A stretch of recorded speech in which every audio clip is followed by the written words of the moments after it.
Recording in progress. Hello ကျမရဲ့ menu base ကနေကြိုဆိုလိုက်ပါတယ်အားလုံးပဲမင်္ဂလာပါမြန်နေဦး base မြန်နေဦးပေါ့နော်ကျမကတော့မြန်နေဦးဖြစ်တယ်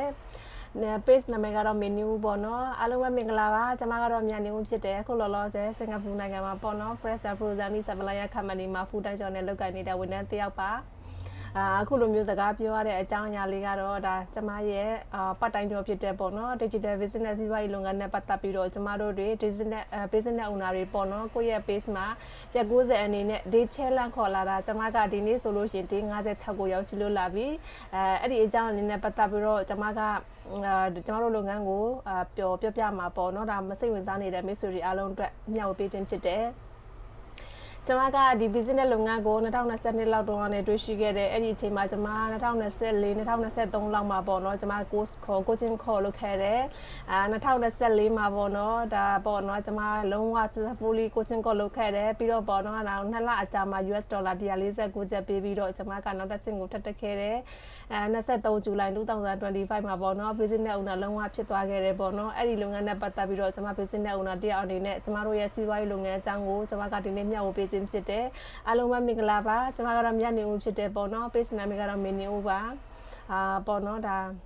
ဒီနေ့မျှဝေပေးမယ့်အကြောင်းအရာလေးကိုဒါစိတ်ဝင်စားနေတဲ့မိတ်ဆွေတွေအားလုံးအတွက်ဆက်လက်ပြီးတော့ပြပြပေးသွားပါမယ်ပေါ့နော်ဘာလေးလဲဆိုလို့ရှိရင် what your first base test ပေါ့နော်မင်းရဲ့ပထမဆုံးအကြီးမားဆုံးခြေလှမ်းကပါလဲဆိုတဲ့ကောင်းစင်လေးနဲ့ပတ်သက်ပြီးတော့မျှဝေပေးသွားမယ်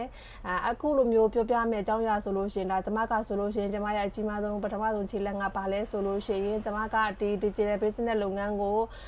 မလုပ်ခင်တုန်းကပေါ့နော်ကျမကအသက်30ပြည့်တဲ့အချိန်မှာကျမရဲ့ကိုယ်ပိုင်စီးပွားရေးလုပ်ငန်းနဲ့ကျမကဘဝကိုရည်တည်ခြင်းနဲ့အဲ့ဒီအတွက်ပေါ့နော်ကျမမှာအိမ်မက်ငယ်လေးခဏရအဲ့လိုမျိုးရှိခဲ့တယ်ပေါ့နော်အဲ့ဒါကျမအသက်30မတိုင်ခင်29လောက်မှာကျမကလုံးဝ business owner တယောက်ဖြစ်သွားခဲ့တယ်ပေါ့နော်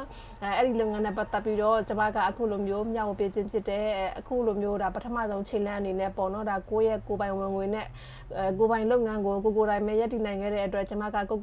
ပေါ့နော်အရန်ကုန်ယူတယ် proud ဖြစ်တယ်ပေါ့နော်အကြီးမားဆုံးအိမ်မက်တစ်ခုကိုလက်တွေ့အကောင့်ထဲပေါ်နိုင်ခဲ့တဲ့အတွက်ကျမကဒါပေါ့နော်ကိုလုံးဝကိုယူတယ်ဒီလုပ်ငန်းကိုကျမရဲ့အကြီးမားဆုံးအိမ်မက်အနေနဲ့ကျမဘာဖြစ်လို့မျိုးဘယ်လိုမျိုးကြောင့်ဝင်ရောက်လုပ်ကိုင်ခဲ့တာလဲဆိုလို့ရှိရင်ဒီ social media သုံးပြီးတော့ကျမတို့ရဲ့လုပ်ငန်းအကြောင်းကိုကျမတို့မျှဝေပေးရတယ်ပစ္စည်းတွေရောင်းစရာမလိုဘူးပြီးတော့ system ကပေါ့နော် safe system သုံးပြီးတော့